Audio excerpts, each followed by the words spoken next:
திருச்சிற்றம்பலம். அறம், தவம், ஞானம் ஆகிய எல்லாவற்றிற்கும் பயன் பிறவிப் பெருங்கடலை நீந்தி முத்திக்கரையை அடைதல். அதனை தருவது இறைவன் திருவடியே என்பதை பிறவிப் பெருங்கடல் நீந்துவர் நீந்தார் இறைவனடி சேராதார் என்னும் திருக்குறளால் திருவள்ளுவர் இனிது விளங்க அருளியிருக்கின்றார். இன்னும் அவர் கடவுள் வாழ்த்து அதிகாரத்துள் இறைவனது திருவடியையே பல இடத்திலும் எடுத்து கூறியிருப்பதை பார்க்கின்றோம்.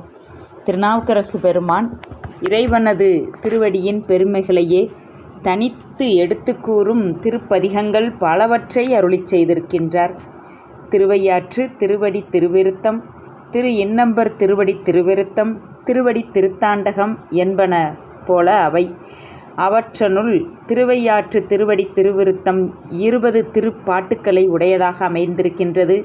இவைகளில் எல்லாம் இறைவனது திருவடியின் பெருமைகள் பலவாறாக பேசப்படுதலை காண்கின்றோம்.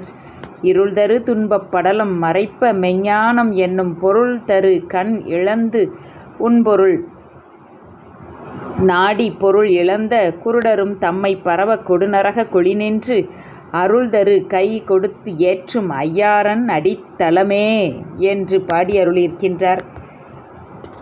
திருச்சிற்றம்பலம்.